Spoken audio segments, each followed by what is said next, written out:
Hi, welcome to WFP Reviews, looking at classic British movies and shows. If you enjoy this content, please subscribe and comment, as it helps the channel. This time, we look at a famous character study and a tale of regret and self-repression in The Remains of the Day. We'll focus on the main character, look at some themes of the film, and production details. I should add, this critique contains some spoilers, so you might want to watch the movie first before listening to this review. The Remains of the Day was released in 1993 by Columbia Pictures and is arguably the most popular of the famed Merchant Ivory films.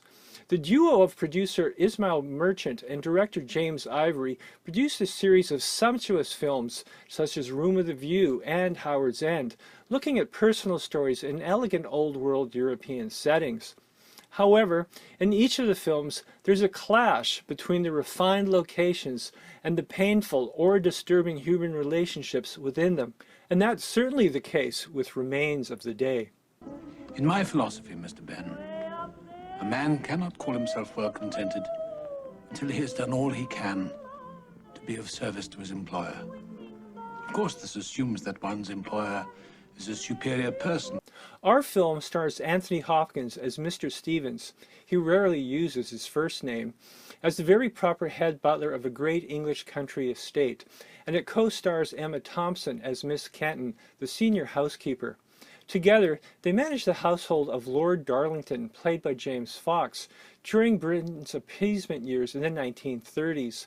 Many of the film's major set pieces deal with Darlington's overreaching efforts to help broker peace with Hitler's Germany, but the focus of the story is how the pair, especially Stevens, function in this world and the price they pay to stay within it.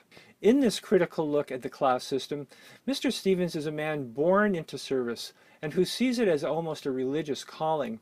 His father was a servant, and Stevens has always been a servant himself and has now reached the pinnacle of service as a head butler. It's clear that Stevens invests great belief in the system, but he also relishes the power and relative prestige he enjoys in managing staff and house business, and his contact with his employers, who he admits he sees as a, quotes, superior person. Of course, the story underlines the sacrifices Stevens makes on the altar of his position, most importantly, the total repression of his growing affection for Miss Kenton. As I mentioned when reviewing Brief Encounter, there's something dramatically powerful about unrequited love, and Stevens and Kenton clearly care for each other, but are too stiff upper-lipped to act upon it. In this regard, Emma Thompson's Miss Kenton is a little bolder and, ultimately, more independent. While in service, she offers Stevens flowers and later intrudes on a quiet moment when Stevens is reading a hidden book. Would I be shocked? Would it ruin my character? Let me see it.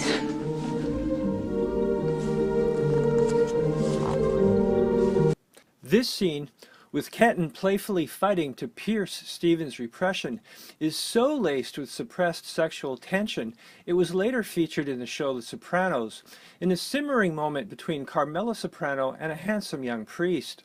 By contrast, Stevens is always indirect about his feelings and keeps things private. The screenplay is wonderful in handling this. Stevens tells Kenton, "You mean a great deal to this house, never a great deal to me." When he's angry at Kenton over a shortened meeting, he's classically passive-aggressive and talks about ending such meetings altogether. Finally, the only time he does show open anger is when he is all alone, after dropping a bottle of wine. In that moment, a lot of tension is released, and it's clearly not just about a broken bottle. Of course, it's fascinating that the Booker Prize-winning source novel for all this British class angst was by a Japanese author, Kazuo Ishiguro. He was born in Japan and moved to Britain as a boy. Ishiguro has compared Stevens' world with the Japanese devotion to hierarchy and the established order. In this regard, Ishiguro's story also touches on how Stevens becomes the man he is. There's a key moment in the story when Stevens' father has just died, but the head butler seems more concerned about a diplomat's aching feet.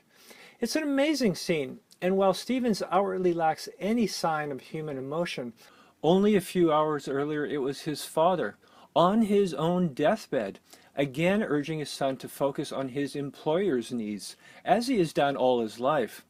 Stevens has become the dignified robot at the service of his lordship.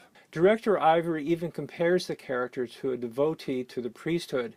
And you do feel sorry for Stevens, but you also get exasperated as he endlessly doubles and triples down on his inflexibility.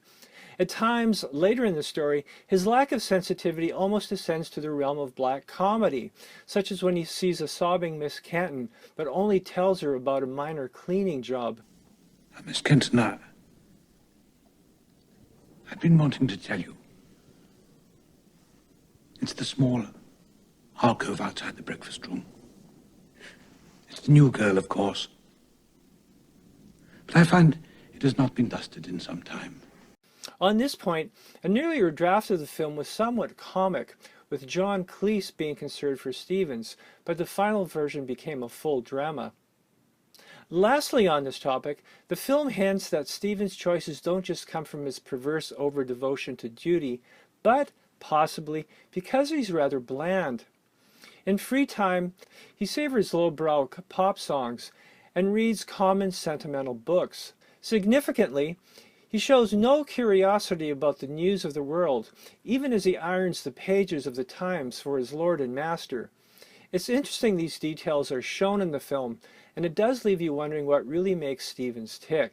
Now, in a bigger pop culture context, this film casts a questioning shadow over our high-collared obsession with master-servant dramas, such as both versions of Upstairs, Downstairs, or Downton Abbey. In these series, the constraints on social mobility don't seem quite as bad when people are working for enlightened employers. Lord Bellamy, for example, is a very accomplished senior politician, which makes Mr. Hudson proud to manage the household. Of course, Mr. Stevens works for a very different caliber of man, even though he refuses to see it until Darlington's fall. Darlington is often seen as a surrogate for some in the upper classes sympathetic to the Nazis, even Edward VIII. Assessing Darlington is tricky, given the volatile issues. On one hand, he's more of a dupe than a Mosley, and it is notable when the German diplomat starts eyeing Darlington's art collection for future reference. On the other, Darlington remains pro-German and supports anti-Semitism. He fires 2 Jewish servants, and though later he seems to regret this decision, by now he's tarnished and broken as the realities of Hitler's ambition engulf Europe. James Fox, brother of Dave the Jackal's Edward, is perfect in this role, and he made a career of playing ineffectual aristocrats in other films ranging from The Servant to Sexy Beast. In contrast, Christopher Reeve is Senator Lewis, the American diplomat who warns Darlington about his folly and the man destined to replace him as owner of the estate. Clearly, Lewis represents the changing world after World War II.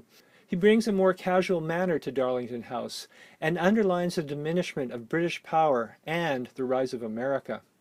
Finally, a major reason this film is compelling is that it shows the universal theme of people's devotion to beliefs and convictions, and how some never dare to critically examine them or themselves. History is full of false prophets, some of them quite dangerous, and today we live in divided societies with not enough introspection. Rather sadly, the message of the remains of the day remains as relevant as ever. As you'd expect from Merchant Ivory, this movie looks and sounds very good. The grandeur of Darlington is impressive with its grand dining room, libraries, and staircases, and the filmmakers actually used 4 different estates to represent it. Kudos also to Richard Robbins' Oscar-nominated score. It's rich and melancholy, adding to scenes without being intrusive. Remains of the Day was nominated for 8 Oscars and 41 international awards, with Hopkins winning the BAFTA for Best Actor. The film featured the second Merchant Ivory pairing of Hopkins and Thompson after Howard's End, in which Thompson won an Oscar. Some other intriguing notes? An interesting story is that while Mike Nichols got a producer credit for this film, he might have had a larger part in the production, but he withdrew when the film's budget was cut. Meryl Streep also turned down the role of Miss Kenton at this time. Ruth Jabavla, who won an Oscar for Howard's End, got the only writing credit for Remains of the Day. but that was when Harold Printer removed his name due to changes to his draft of the script. Hugh Grant, who played Darlington's godson, stated, "This is the best film of his career." Of course, all the performances are grade A, and the movie brims with the familiar faces of great character actors. Finally, always a perfectionist, Anthony Hopkins enlisted longtime royal butler Cyril Dickman to aid in his performance. After decades at Buckingham Palace, Dickman gave him this cold advice: "There's nothing to being a butler, really. When you're in the room, it should be even more empty." Hi, you can see Remains of the Day on most streaming services, including YouTube. As always, thanks for watching, and please do comment with your views. I look forward to reading them. And come back again soon to Waltz, Flicks, Picks.